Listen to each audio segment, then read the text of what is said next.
కానీ ఇప్పుడు మీరు చెప్తున్నటువంటి 5 జిల్లాలు సార్ 5 జిల్లాల్లో ఇంత నష్టపోతుంటే ప్రజలకి వాస్తవాలు తెలియదంటారా, లేకపోతే చెప్పేవాళ్ళు లేరంటారా, చూపించేవాళ్ళు లేరంటారా? ఎట్లా దీన్ని ప్రజలకు తెలియజేయడం ఎట్లా? అంటే ప్రజలకు ఇది ఒక ఉద్యమ రూపంలో పోతే తప్ప ప్రజలకు అది అర్థం కాదు.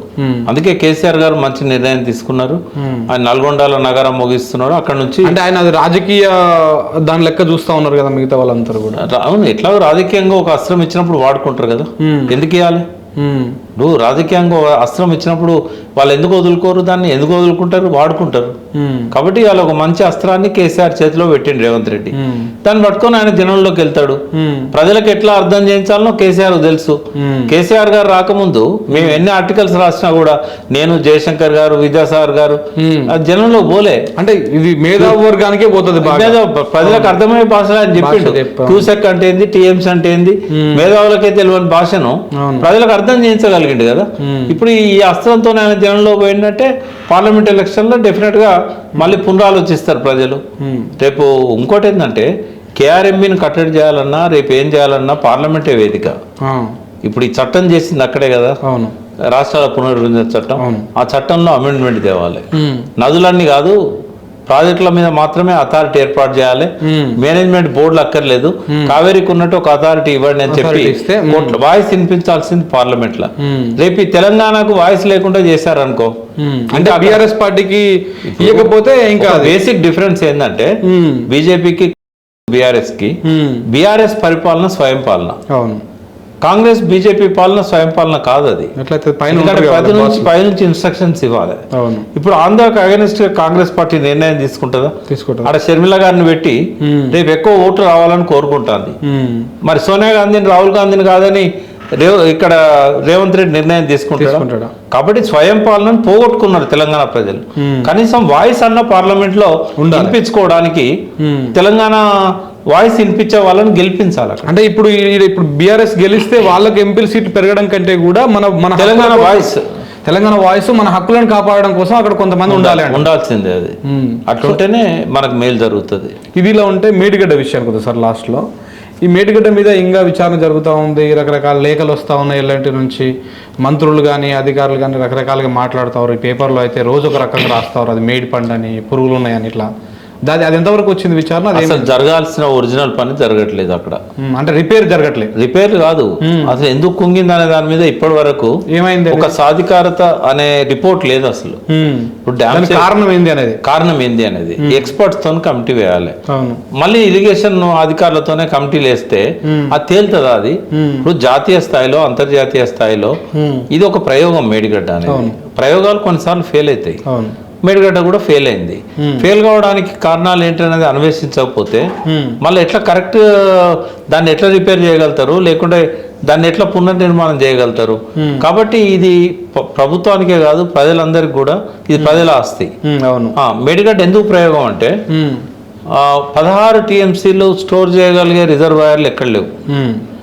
మరి ప్రపంచం మొత్తంలో కూడా 1-2 ఉన్నాయి. మరి అటువంటి కాడ ఇంత ఫ్లాష్ ఫ్లడ్స్ వచ్చే అవకాశమే లేదు.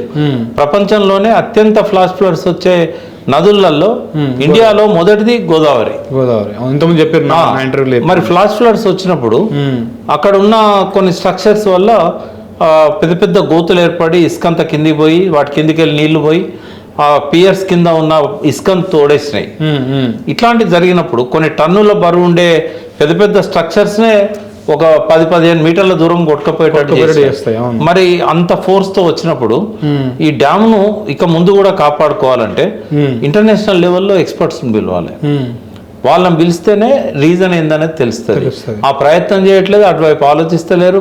ఎంతసేపు కేసీఆర్ ను తప్పుపట్టాలి, ఎల్ఎన్టీని తప్పు పట్టాలి, వీళ్ళిద్దరిని లోపలేయించాలి, లేకపోతే వీళ్ళ మీద బట్టగాల్చి మీదేయాల.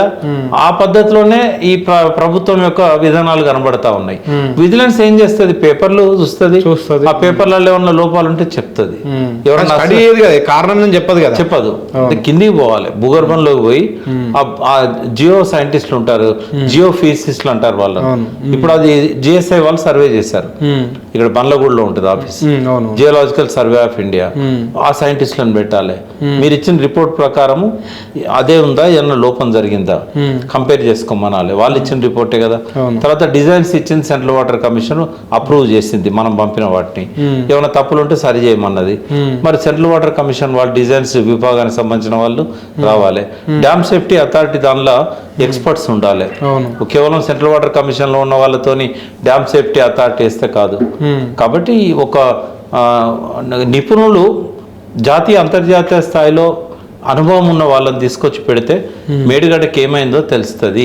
అది చేయకుండా పార్లమెంట్ ఎలక్షన్లలో ఓట్ల కోసం కేసీఆర్ గారి మీద, ఎల్ఎన్టీ సంస్థ మీద, అధికారుల మీద బురద తలితే ఏమొస్తుంది? ఇదంతా రాజకీయం. ఓకే సార్, రేపు ఇది ఫిబ్రవరి, ఇంకొక 4 నెలలు పోతే మళ్ళీ వర్షాలు వస్తాయి. జూన్ జూలై ఆ ప్రాంతంలో మళ్ళీ వరదలు వస్తాయి, గోదావరి వస్తాయి. అప్పుడు ఉన్నది మొత్తం కొట్టుకుపోయి ఇంకా పెద్ద డేంజర్ అయ్యేటువంటి ప్రమాదం ఉంటుంది కదా. అసలు వాళ్ళకు ఉన్న టైమే ఒక 60-70 రోజులు. ఇప్పటి వరకు అసలు తప్పే తెలియకపోతే ఆ రిపేర్ ఎట్లా స్టార్ట్ చేస్తారు? రిపేర్ స్టార్ట్ చేస్తే మళ్ళీ 8 నెలలు ఆపాల్సి వస్తుంది. మళ్ళీ గోదావరిలో ఈ కాపర్ డ్యామ్ ఏదైతే కట్టి నీళ్లను మళ్లించి, ఈ కాపర్ డ్యామ్ నీళ్లు లేనప్పుడు, కొద్ది నీళ్లు ఉన్నప్పుడు అక్కడికి వస్తాయి. గట్టిగా వస్తే కష్టం. 16 TMCల స్టోరేజ్ ఉన్నప్పుడు ఎక్కడెక్కడికి వస్తాయి. ఇప్పుడు ఎట్లాగో మేడిగడ్డ ఉంది, నువ్వు ఎన్ని డోర్లు ఓపెన్ చేసినా కూడా అక్కడ వాటర్ ఆగుతుంది. ఎందుకంటే ఆ ఫ్లో కంటిన్యూ ఉండదు. మరి అంత లెవెల్లో నీళ్ళు ఆగినప్పుడు ఉన్న స్ట్రక్చర్లు కూడా పోతాయి. మళ్ళీ అప్పుడు కూడా బదనం మళ్ళీ కేసీఆర్ గారి మీద పెడతారు. అంటే వీళ్ళ ప్లాన్ ఇదేనా? అంటే వరదలు వచ్చినాక వెయిట్ చేయాలి, ఉన్నది మొత్తం కొట్టుకపోతుంది. ఇప్పుడు 6, 7, 8లో కూడా కొన్ని ఉన్నాయని చెప్తున్నారు. ఆ 3 పోయినాక మేడిగడ్డ ఎక్కడంటది. రెండవది ఏంటంటే ఈ ఫ్లడ్స్ బాగా ఫ్లాష్ ఫ్లడ్స్ వస్తాయని చెప్పాను కదా. ఇక పోయిన తర్వాత ఏం చేస్తారంటే అన్నారం సుందిలో కూడా వేస్ట్ అని చెప్పేసి అయితే ఇప్పుడు టోటల్ కాళేశ్వరం డిపెండ్ అయిందే వాటి మీద, 3 మీద. అంటే మళ్ళీ తెలంగాణ పరిస్థితి సీమాంధ్ర నుంచి విముక్తి అయినప్పుడు ఎట్లాంటి దయనీయ పరిస్థితిలో మనం ఉంటేమో మళ్ళీ అదే స్థితికి నెట్టబడుతుంది.